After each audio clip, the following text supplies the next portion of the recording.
हमारा धर्म, हमारी पहचान। सब्सक्राइब करिए युवा संस्कृति।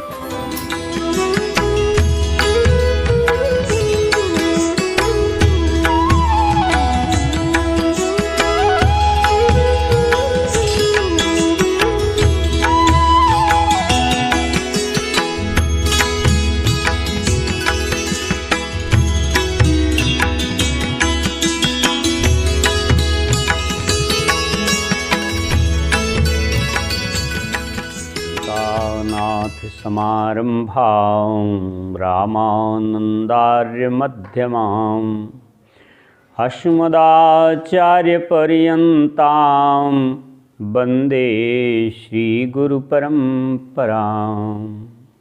हंसाभ्यां परिवृत्तपत्रकमलैः दिव्यैः जगत्कारणैः विश्वोत्कीर्णमनेकदेहनिलयैः स्वच्छन्दम् आत्मेच्छया तद्योतं पदशाम्भवं तु चरणं दीपाङ्कुराग्राहिणं प्रत्यक्षाक्षरविग्रहं गुरुपदं ध्यायेत् विभुं शाश्वतं नित्यमसुमरामि तिलकाङ्कितभव्यभालं स्वर्णच्छविं शिवस्वरूपं हेतुदानीं श्रीरामनामय विरामरटन् महान्तं श्रीरामहर्षण प्रभुं प्रेमावतारम्।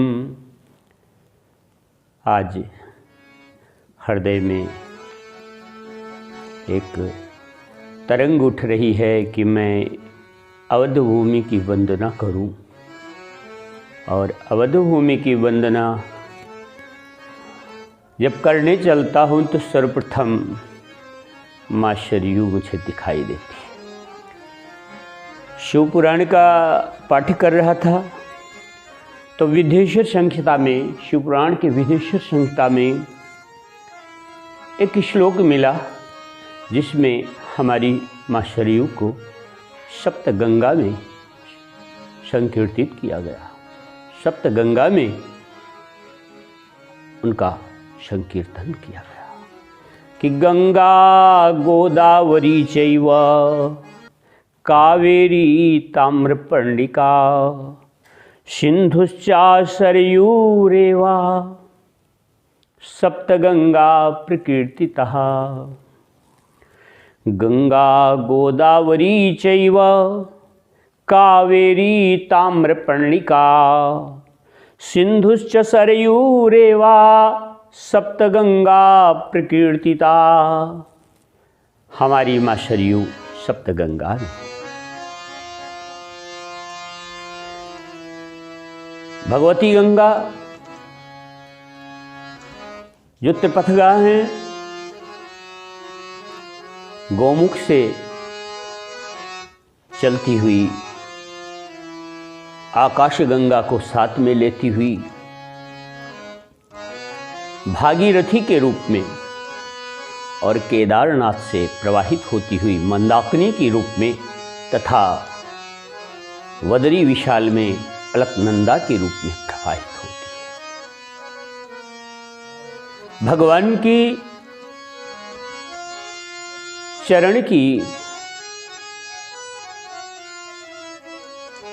पावनी चरण जल को लेकर के गंगा प्रवाहित होती है तो हमारी सरयू नेत्र जाए। मानस में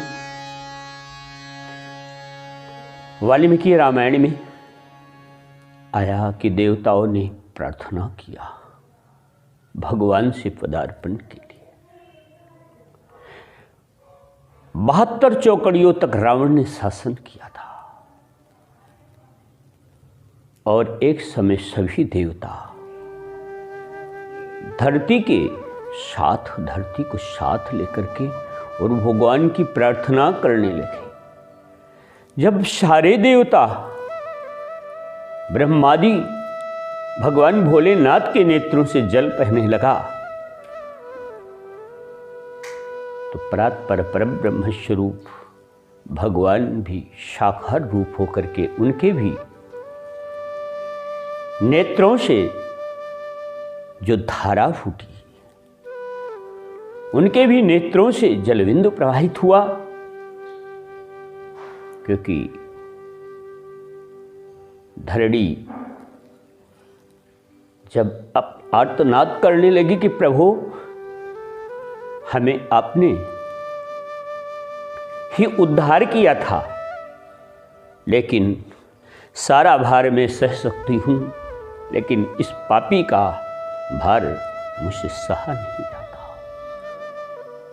गोस्वामी जी ने मानस चौपाई में रखा है कि गिरी सरि सिंधु भार नहीं मोही, जस मुहि गरुड़ एक परद्रोही। उसके आर्तनाद को सुना सारे देवता जब भावना भावित हो गए, तो भगवान भी और उनके नेत्रों से निकले हुए उस जल को ब्रह्मा जी ने मानसरोवर की एक झील में रख दिया।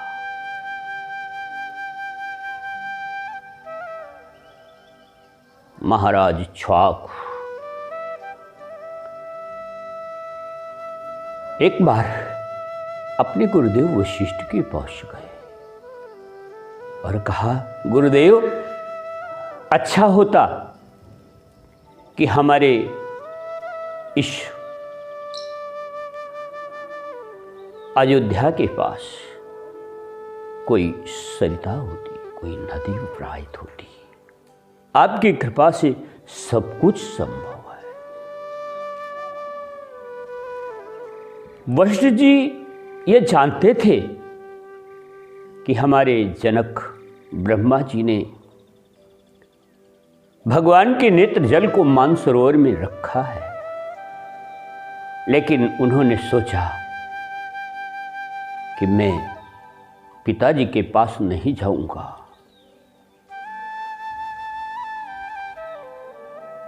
और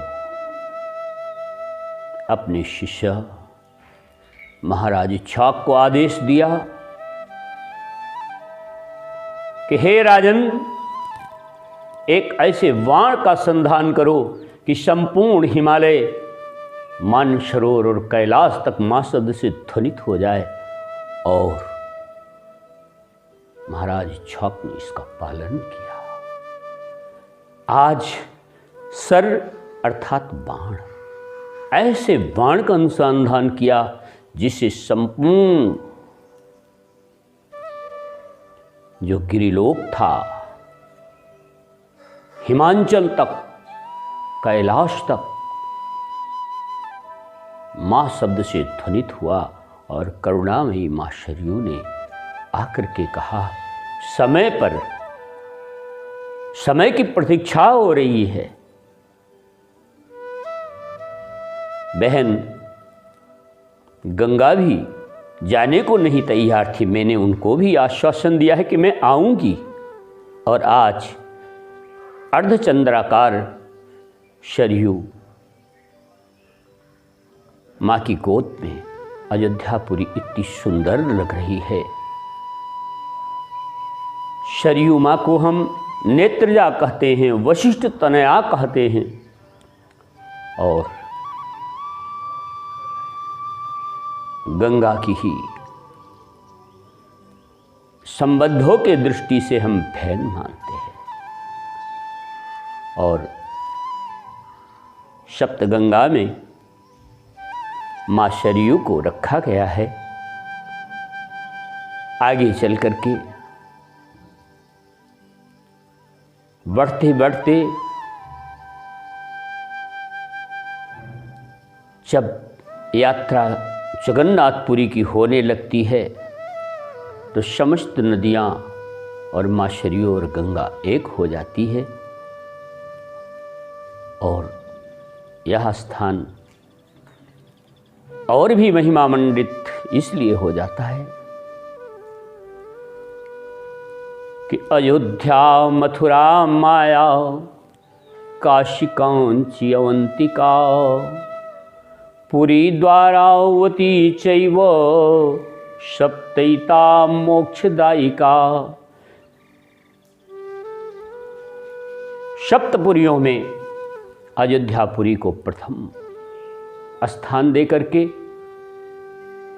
पुरी राम तिलकम में थी, पुरियों का तिलक कहा गया है।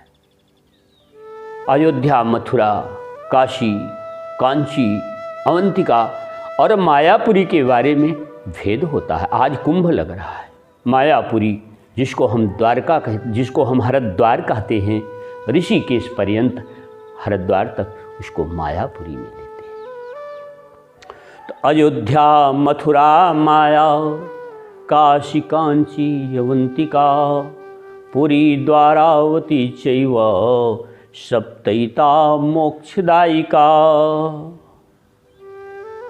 आज ये जो सप्तपुरियों में प्रथम स्थान पर सुशोभित हमारी अयोध्यापुरी माँ सरयू के अंक में विराजित होने के कारण और भी शोभायमान हो रही है। आज इच्छा ही हुई कि जब हम सरयू अयोध्या को कहते हैं तो हृदय गदगद हो जाता है और अयोध्या का प्रभाव आने लगता है कि गोस्वामी जी ने मानस में वर्णन किया है कि अवध प्रभाव जान तो प्राणी, जब उर्वशी राम थनु पानी। जब परात्पर परब्रह्म परमात्मा भगवान श्री राम की कृपा होती है तो अयोध्या का प्रभाव लगने लगता है। हमारे जो विकार हैं अंतःकरण में वो बहने लगते हैं और हम निर्विकार हो जाते हैं, शुद्ध अंतःकरण हो जाता है। तब भगवान हृदय में विराजमान हो जाते हैं। पुनः दोहराते हुए कि अवध प्रभाव, हम स्थूल अयोध्या में वास कर रहे हैं और इस स्थूल अयोध्या में ही दूसरी अयोध्या प्राप्त हो जाती है जिसको हम सूक्ष्म अयोध्या कहेंगे। और प्रभाव पढ़ते पढ़ते अवध प्रभाव जान तब प्राणी, जब उर्वशी राम थनु पाणी। जब श्री राम जी हृदय में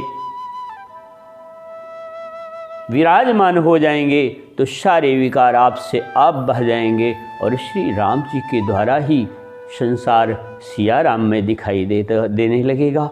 इन्हीं शब्दों के साथ मैं आज हृदय की हलकोरों को अवध की वंदना के लिए जो शब्द निकल रहे हैं भगवान की कृपा का ही हेतु मान रहा हूँ। हाँ, आज अमन शुक्ला के द्वारा युवा संस्कृति में मुझे अपने भावों को व्यक्त करने के लिए जो अवसर दिया गया इसके लिए मैं बहुत बहुत धन्यवाद देता हूँ। जय श्री अयोध्या धाम, जय श्री उमा।